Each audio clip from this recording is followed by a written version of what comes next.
Welcome Welcome to to Shade in Shade the in the City. City. I'm your girl, Treese. It's Nellz. And today we are here to do our review of the Real Housewives of Potomac. Okay. Season 8, Episode 9, Hard Conversations. So, yeah, Shade Squad, thank you for being here with us and all of our new viewers. If you have not already, please make sure that you've hit that like button. And that subscribe button. And y'all, let's jump right into it. It's a cute little episode, very informative and awareness, as I was telling Nels. I loved it. But we're gonna keep it short, sweet, and cute. And yeah, let's get shady.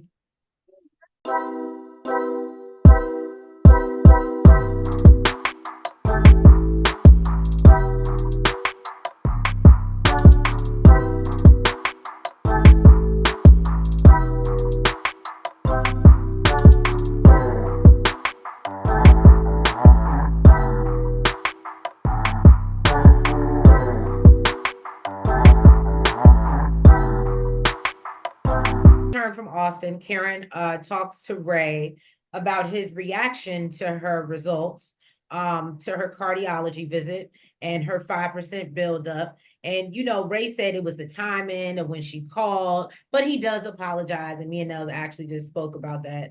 And I thought that was a very cute moment as well, that he was just like, it ain't worth fussing. You're right, babe. I'm wrong. Yeah, she was I'm like, sorry. you hurt my feelings. You rushed me off the phone. And This is he's like, you know 5%. what?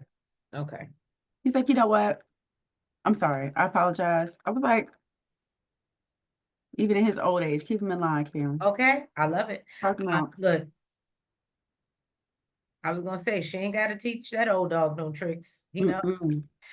So she tells him about her working with PAVE again, and how she's hosting a luncheon, and she's just hoping all the girls will be on their best behavior, because she only wants good, positive vibes for her event. So Then Mia and Gordon, they decide to take a pasta class. And they've invited Robin and Juan. Now, before Robin and Juan go inside, he's on the phone trying to get this job situation together. assistant coach job, yeah, Yes, apparently, according to Robin, hasn't been going too well. The job search has not been, jobbing. yes, in his favor at all. And it almost kind of sounded like he was begging a little bit. Listen, when I call you back, make sure you answer the phone. Like, I really need it was giving detriment. What is Okay. it? I need it, man. I need it. Right. Please. I started to smack my arm. Look. I swear to God, I was going to do that too. So during the class, what's the girl? Mia, she brings up, the conversations that they were having in Houston. I think Robin was kind of trying to stop it because she was like, he don't really get into the female drama. She did not give a damn. She wants to know what the hell happened with this hotel situation. Okay. But can I say that that's partially Juan's fault? Because, well, Mia asked and he left it open. He tried to act like, oh, it ain't nothing for me to, because if it was my dude, he'd tell you straight up, no, I'm not answering. I don't think you would ask him. You would have just went out and just said what you needed to say. But I she would have asked him asked. I would before, have asked like, him. I would oh, have are asked you? him. I wouldn't have did it on camera, but I definitely would have asked him. Yeah, Mello, what's up? What's up with this hotel situation, sir? right. Because the math ain't math. No, I definitely would have asked. No, but I feel like Juan was like, yeah, I don't care. You can say, y'all don't fuss He with was me. well. He was more like, well, what is there to know? It's Right. Yeah. everywhere. You've seen it, and she's like, okay, well, I want to hear it straight from the horse's mouth. So Right. what's up? So he basically said, the woman was at the casino, her purse got stolen, and she came in crying about how she couldn't get a room, so he paid for it. My thing is, if your purse got stolen, you at the casino, why are you still trying to stay in a room? 9 times out of 10, you want to go home. You want to report you out of money. You don't Right. even know how you going to eat breakfast in the morning and staying in the room. I'm just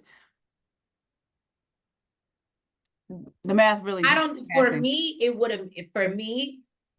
would have made more sense. It still wouldn't have been good in either way. But for me, if he would have said, I bought her a ticket home because she's lost all her money and da da da, so I made sure she got home. But at least it's not on a hotel They receipt. wouldn't But have, they that wouldn't wouldn't have have, been good either. that Don't get wouldn't me have been wrong. there's no receipt for that. There's only a receipt for a hotel room. Right. So I don't see how it's an emergency for you to get a hotel room Right. after Well, you. because she ain't got nowhere to go. She ain't got nowhere to And stay. most people, they usually get their room before they go hang out at the casino. I mean, did she have her luggage in her? Listen, it. You trying to make it make sense. No, I'm not. I'm trying to break this down and show it really it's not making no sense. They should have did more practicing with this. So basically, he said he learned his Well, lesson. if And Robin believed it, that's the thing. They're telling the same story. So if Robin is accepting that, yeah, Mia said that they practiced this. yeah, they definitely did. So That they're was just both hers. bad liars. Nobody said, hey, this is not making any sense in the story and we need to come up with something better. So basically he said he learned his lesson and it won't happen again. Mia just feels like the math ain't mathing. Mia also let Gordon know that, she did open up to Robin about what happened with, their attorney because, they had similar situations. And she's feeling a lot of regret. She feels like, she just really wished that they could have came to some type of a resolution before they had since, this guy had such a drastic end. So basically, yeah, she just let Gordon know that they almost had kind of the same situation with their money being stolen. Yeah. Didn't they, oh, and I mean, they make their meal, but, Yeah, I said they was at a pasta cooking class. To me, that was irrelevant. well, no, because I did think, I thought the one thing that I did catch is Mia was like, oh, I think this is therapeutic and it'll help her and Ron come together. And Juan's like over there yelling commands at her and like it doesn't look very therapeutic for Robin at all. And he's talking shit. And it just, I was like, it's just so, I feel so bad for her. I Like, saw. I wonder what if she knows what it feels like to be in a relationship and not, you understand what I'm saying? Like, I feel bad for her because I think that she doesn't know that's why she deals with it or like tolerates it, if that makes sense. Like, because she has to know, I would feel like if she's actually had somebody like love her before, she would be able to tell this man does not even Well, like me. probably. I mean, I'm not going to say that she's never had someone love her before because I believe at one point they were um in love, but she's known him since she was like basically a kid. So no, outside of him, she probably That's what I'm doesn't. saying. She probably doesn't know that it gets better. Right. And that's what makes me feel bad for her. Like, you do have to know that it has to be better on the other side. I still don't feel bad for her though because I feel like listen, like if for whatever reason I'm comparing her to Kalani right now, but even Kalani, that was her. She had her dude that she's only been with. She had an opportunity to go out seek relationships elsewhere. She took it. Robin had opportunity to do the same thing. Juan took his opportunity. They were living in the same That's house true. under the same roof. He took his opportunity. She found out about a different woman probably every other month. Okay. Robin is the one that stayed, still only sleeping with his ass while he out here sleeping with the rest of the world, and then gonna remarry this dude. I don't feel bad for her.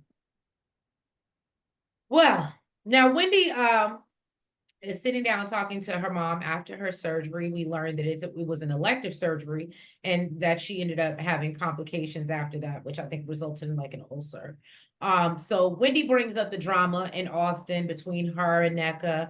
Her mom pretends to not know who NECA even is, right? So Wendy explains she knows Lebe and that Lebe said she called her talking about NECA and a shrine. And Wendy's mom thinks this is just hilarious. Okay.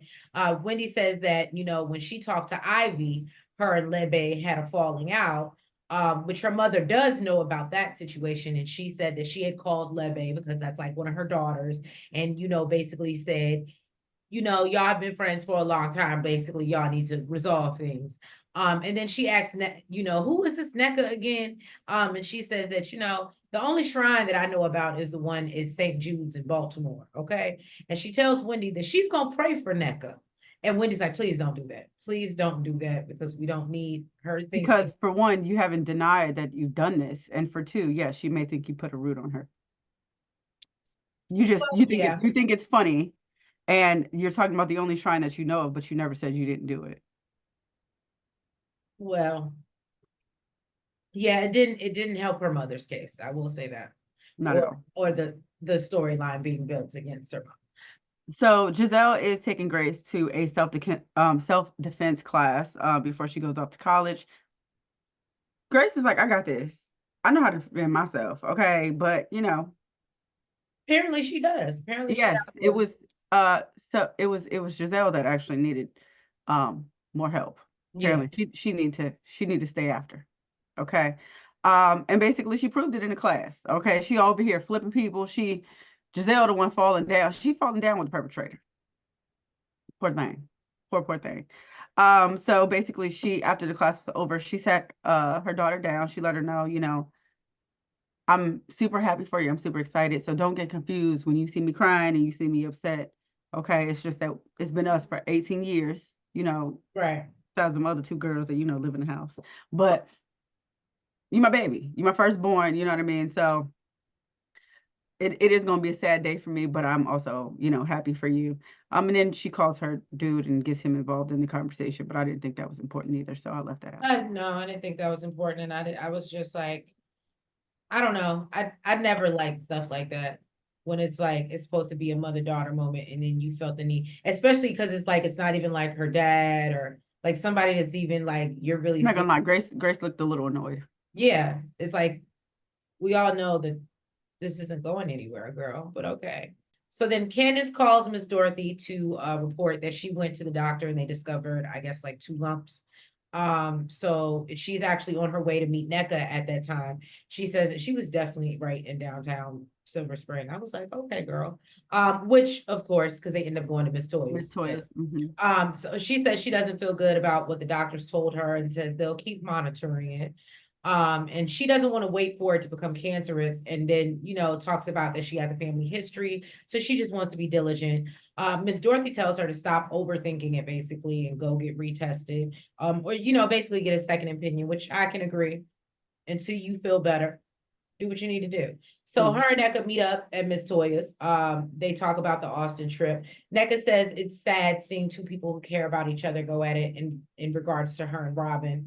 And NECA says she never meant to spill the tea about the shrine to Wendy in that particular moment. It just came out, I guess, because she was just triggered.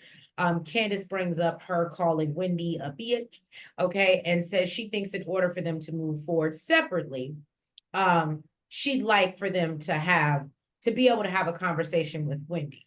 It was shady as hell that Bravo played Oh, after took that time to put the package together of every time of Candace every had time called. Candace calls them.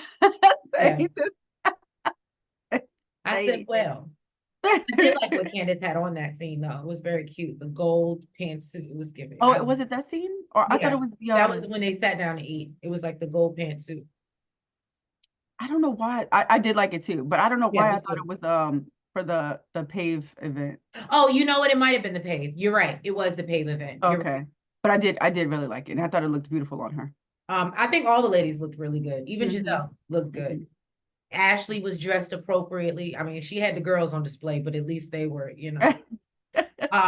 So NECA thinks that, if Wendy weren't in the picture, they'd be great friends. But because she feels like it's a barrier basically. And she's kind of in the way. So she hopes that, that doesn't deter Candace says she feels like she's walking on eggshells, trying to, have a relationship with NECA. And then they bond over, them both trying to get pregnant right now and the whole, baby making fun of it all and all that good stuff. So they actually do at right now at where they are at in their lives, they do actually do have no reason not to be friends. Um, Mhm. so I get where they're coming from, but I don't know if I was Candace, I don't know if I'd be letting. I understand loyalty, and I think it could absolutely be a conversation, but I don't think that I should have to stop talking to someone else to protect. Like my relationship with someone else should have nothing to do with you. You're referring to Wendy.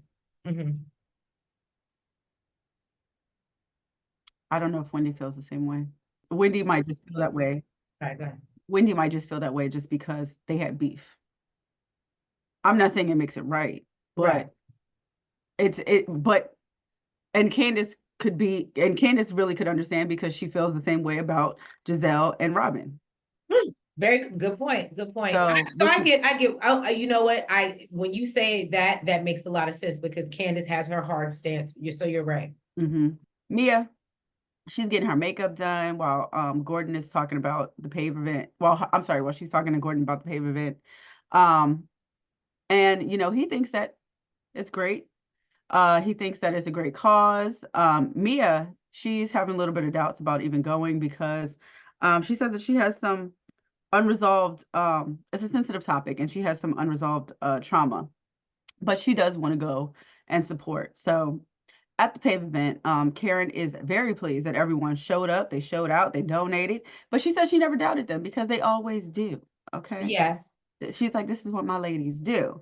Now, the founder brought up a SA survivor who she said she found healing in her music. So she came up, she played a song, and basically everyone was reflecting on their experiences or someone who was close to them who's had a SA experience. Now, it seemed like it was a little bit too much for Mia, so she got up and removed herself from the table. Ashley went to go check on her in the bathroom, and Mia let her know that she was okay. She's just having a really hard time dealing with it, and she believes that she takes a lot of her anger out on her friend Jacqueline because she's still pissed at her for leaving her alone with her boyfriend. Now, part of her feels like, she put herself in that situation, but then she's talking about how, I guess, she was at Jacqueline's house and she was left overnight, I guess, with the boyfriend. And I guess maybe the boyfriend did something to her. Now, she said that, she knows it's not Jacqueline's fault, but she has noticed over the past few years that she's been like a little nasty and a little snippy with her. And she says that she thinks she does it like unconsciously because she's still a little bit mad about that She's still situation. harboring. Yeah. And Yeah. I guess because it was her boyfriend and she left her there at the house. So after the event, Giselle went up to Karen's friend Robin and wanted to get some information on what she as a mother and what her daughter Grace should look out for while she's away at college.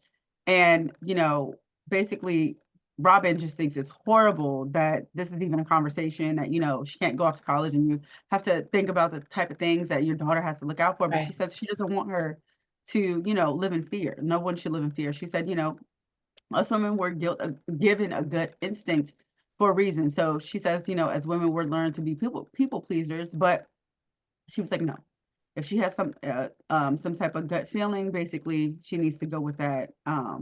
And Giselle thinks that this event is amazing. She gives Karen all the kudos because this is something she's stuck behind for many, many years. And she just feels like she's learned so much from this PAVE event.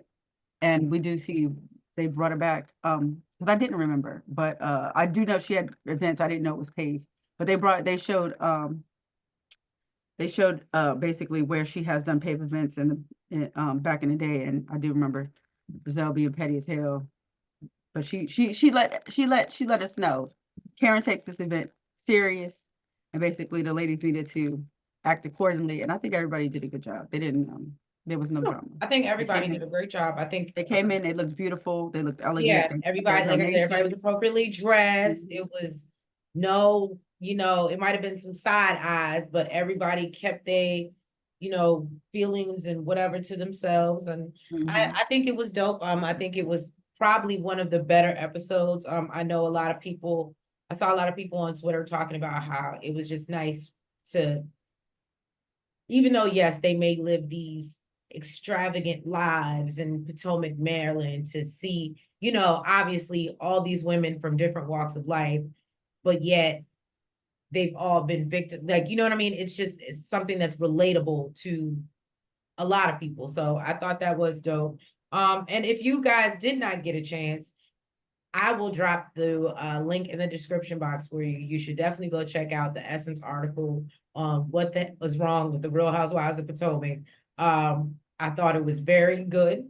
I think that we will definitely do a side piece on it and dig in a little bit deeper and, give our opinions on their thoughts on what's going on this season. But I did get into it, and I agree with a lot of points, especially with what's going on with this season. But yeah, y'all. So we appreciate you joining us for this recap of Real Housewives of Potomac. If you haven't already, please make sure that you've hit that like button, Make sure you comment you subscribe, and hit the notification bell. and make sure you're following us on all the platforms, the TikTok, the Twitter, the Facebook, and the IG. And yeah, y'all, we will catch you next week for another recap of Real Housewives of Potomac. Have a good night.